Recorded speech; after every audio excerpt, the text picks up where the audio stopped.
àwa sì torí mọ́lẹ̀ yìí a tún tẹ ekunba. Nínú gbogbo ewu ooru, Olúwa ló ṣọ́ mi. Àwa sì tún rí mọ́lẹ̀ yìí, a tún tẹ ekunba. Olúwa pa wá mọ́ lónìí, fi apá rẹ̀ ṣọ́ wa. Èké àwọn tí wọ́n pa mọ́ ló yọ nínú ewu.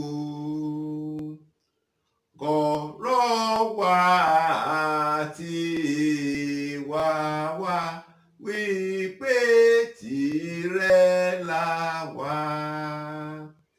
Tó bẹ́ẹ̀ tí mọ́lẹ̀ òtítọ́ lè tàn lójú ayé.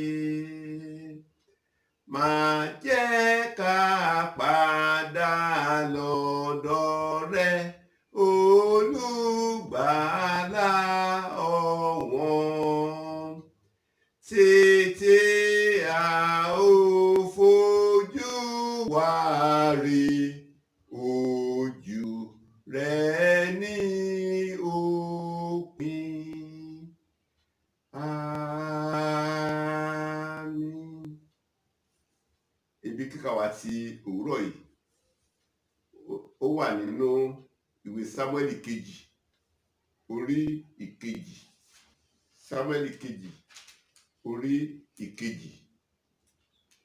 Ẹ gbọ́ ọ̀rọ̀ Olúwa.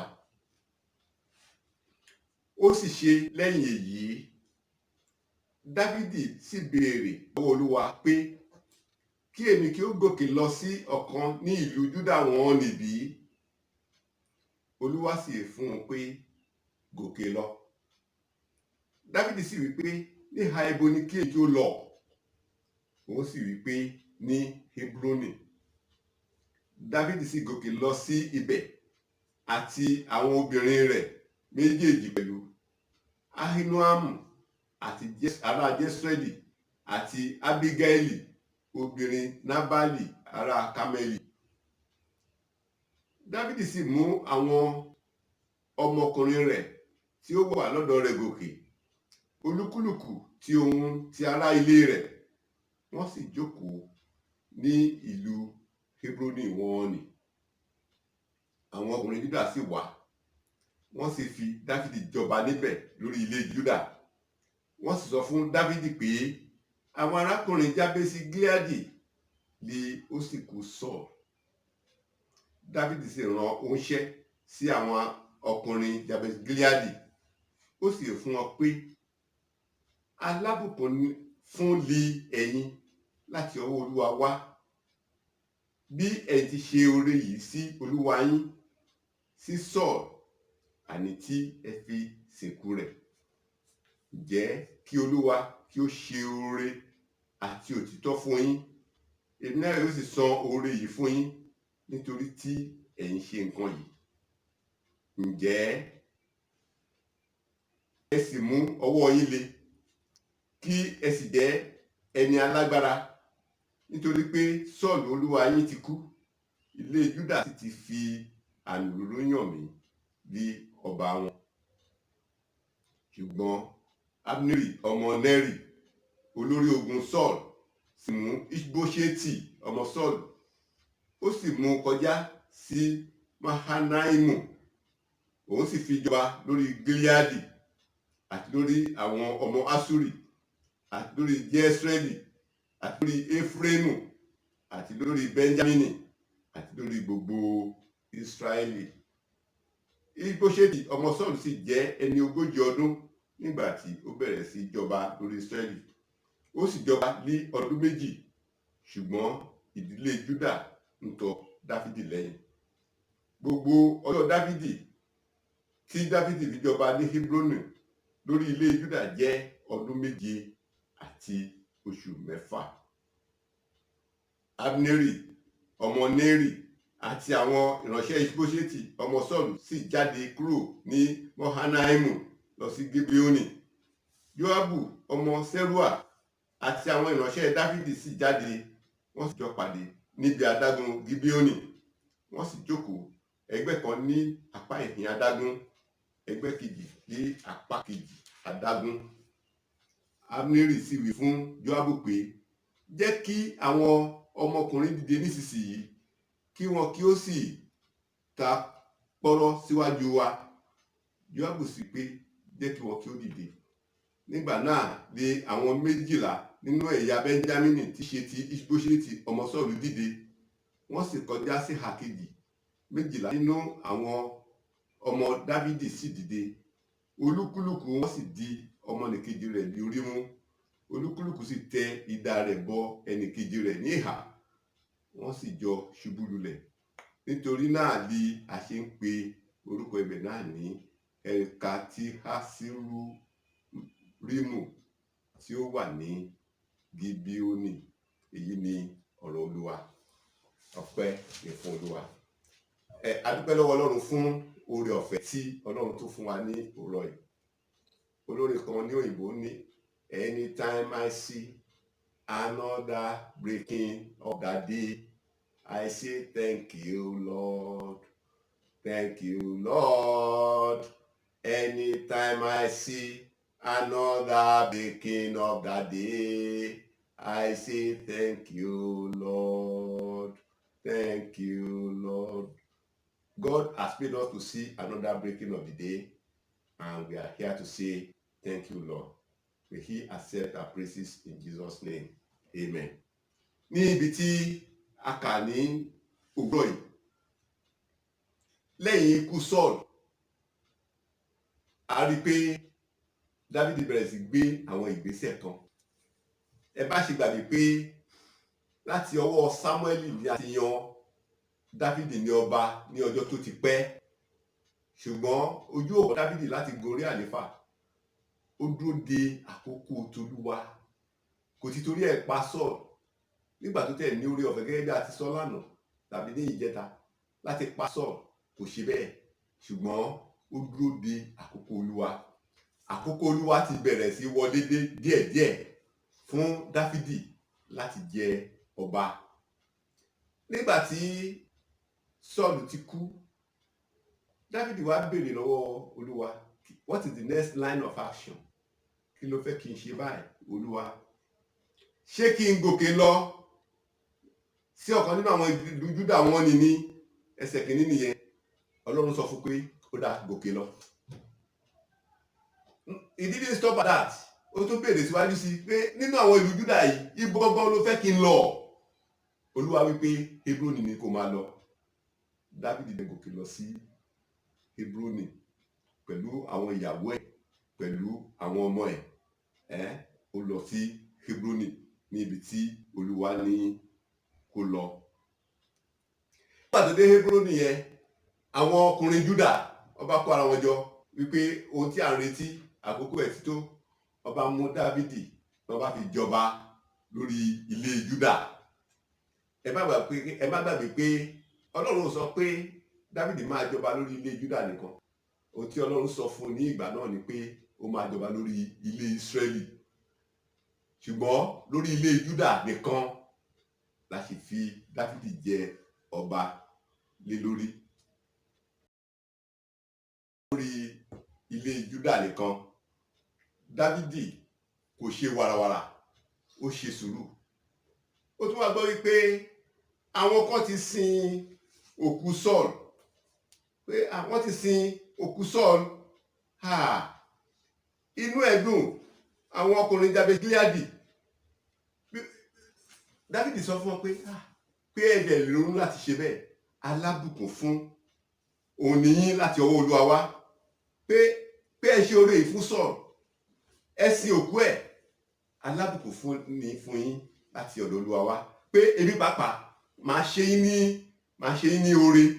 Ní máa ṣe yín ní oore yẹn wà lẹ́sẹ̀ kẹfà. Ó ní ǹjẹ́ kí Olúwa kí ó ṣe oore àti òtítọ́ fún yín, èmi náà yóò sì san oore yìí fún yín nítorí tí ẹ̀yin ṣe nǹkan yìí. Can you imagine when we say that David is a man after God's own heart? How many of us can do that? After the death of his enemy, Saul, the man was very bitter. Inú ẹ̀ kò dùn. Even the man who claimed to have killed Saul was killed. David mourned the death of his enemy, Saul. How many of us can do that? Then those people that even buried Saul, David appreciated and blessed them. How many of us can do that? That is why David is always a man after God's own heart. We need to emulate him as Christians. Like I said the other time, we should not rejoice over the death of our enemies, because God knows what he is doing.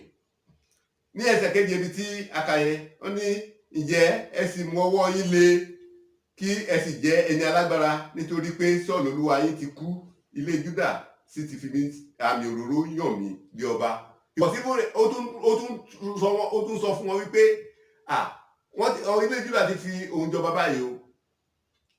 Ẹ̀yin náà gẹ́gẹ́ bí ọmọ ogun lẹ́yìn Sọ́ọ̀lù, ẹ mú ara yín le o, ẹ mú ọkàn yín le o. Kò mú wọn lẹ́sẹ̀kẹsẹ̀ kó ti bẹ̀rẹ̀ sí pa wọ́n. Kò ṣe bẹ́ẹ̀ rárá. Àwa gbọ́ pé Abneri olórí ogun Sọ́ọ̀lù, ó wá mú Iṣboṣeti, ó wá fi jọba lórí Ísírẹ́lì. Ó fi jọba lórí Ísírẹ́lì. Dáfídì kò ti torí ẹ̀ gbógun bá Iṣboṣeti tàbí Abneri. A rí gbogbo ìgbésẹ̀ tí Dáfídì gbé yìí.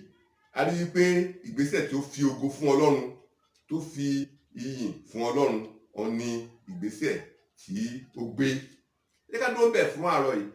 Ṣùgbọ́n ká wo ohun tí a lè rí mú jáde nínú ẹ̀kọ́ yìí.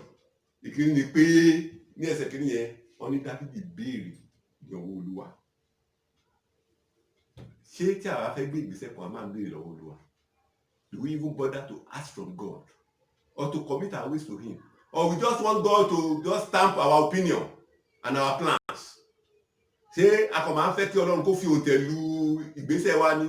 Tàbí èrò wa kó kàn fi òǹtẹ̀ lu bẹ́ẹ̀? Ká tó mú èrò yẹn rò, ǹjẹ́ a máa ń sọ fún Olúwa, a máa ń béèrè lọ́wọ́ ẹ̀, Olúwa, ṣé kí n gbé ìgbésẹ̀ yìí? A fẹ́ rìnrìn àjò ni, Olúwa, ṣé kí n rìnrìn àjò yìí? A fẹ́ gbé ṣe ìpinnu ńlá kan ni, Olúwa, ṣé àtẹ̀ máa ń béèrè Olúwa kí n ṣe? Even when we are at a crossroad, we always ask from God which way to go, which side to go. A kàn máa ń gbé ìgbésẹ̀ bó bá ṣe wù wá ni. Wọ́n fẹ́ ṣe ìgbéyàwó, o ti yàn lé Olúwa lọ́wọ́, ẹni tí mo fẹ́ fẹ́ ni, ẹni tí mo fẹ́ fẹ́ ni, bí mo ṣe fẹ́ kó ní, bí mo fẹ́ kó ní ni. O ti ẹ̀ béèrè lọ́wọ́ Olúwa pé Olúwa dárí mi, ta ló fẹ́ kí n fẹ́? O fẹ́ bẹ̀rẹ̀ iṣẹ́ mi, o béèrè lọ́wọ́ Olúwa, iṣẹ́ tí mo fẹ́ ṣe yìí, báwo ló fẹ́ kí n ṣe ọ̀nà mi ni?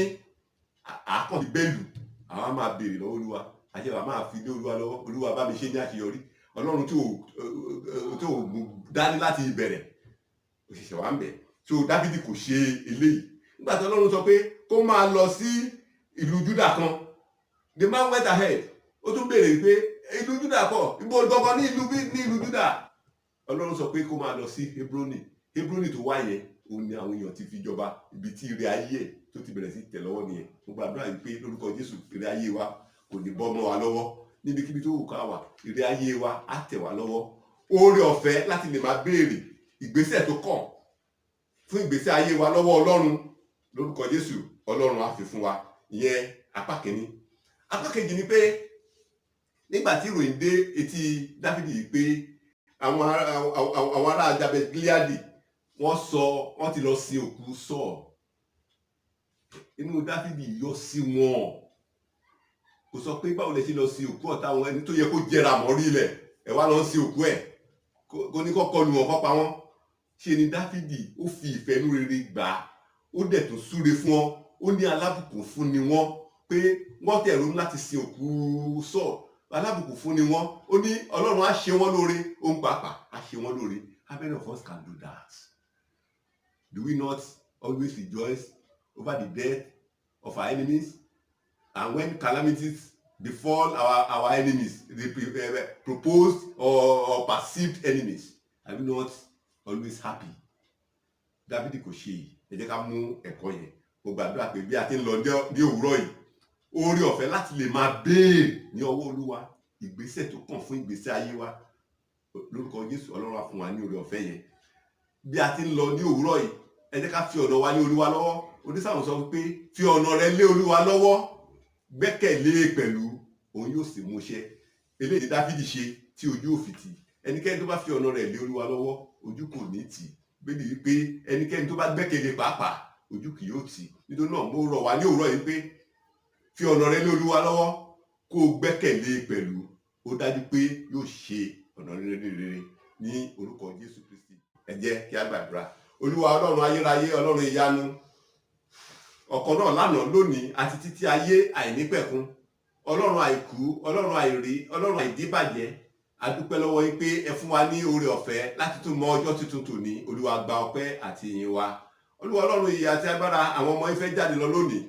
Oore ọ̀fẹ́ láti lè béèrè ìgbésẹ̀ tó kàn ní ìgbésẹ̀ ayé wọn láti ṣe rere lórúkọ Jésù. Olúwa kẹ́ fi fún wọn. Ẹ má jẹ́ kí àwọn ọmọ yín, ẹ má jẹ́ kó ṣáko lọ. Ẹ má jẹ́ kó ṣìnà kúrò lọ́dọ̀ yín. Gẹ́gẹ́ bí ẹ ti ṣe ojú rere sí Dáfídì, lórúkọ Jésù, àwọn ọmọ yín lónìí bí wọ́n ṣe ń lọ, Olúwa kẹ́ ṣe ojú rere sí wọn. Ẹ má jẹ́ kó fẹsẹ̀ kó pọ̀ ẹjọ́ wálé. Ẹ má jẹ́ kó rìn sọnù. Ẹ má jẹ́ kó rìn lọ. Ẹjọ́ ẹlẹ́jọ́ ọ̀rọ̀ Ọlọ́run má jẹ́ kó di tiwọn lónìí. Bí àwọn ará Jabesi Gileadi bí wọ́n ṣe rí ojú rere lọ́dọ̀ Dáfídì, lọ́jọ́ òní jẹ́ kí àwọn ọmọ rẹ kó rí ojú rere lọ́dọ̀ rẹ, kó rí ojú rere lọ́dọ̀ ènìyàn, kó ṣọ́ ìgbésẹ̀ wọn kọ̀ọ̀kan, kó pa wọ́n mọ́ ní àlàáfíà. Nígbà tí wọ́n padà dé ní alẹ́, jẹ́ kí gbogbo wa lápapọ̀ ká lè fi ọpẹ́ àti ìyìn àti ògo forúkọ mímọ́ rẹ̀, nítorí Jésù Kristi Olúwa àti Olùgbàlà wa. Àmín.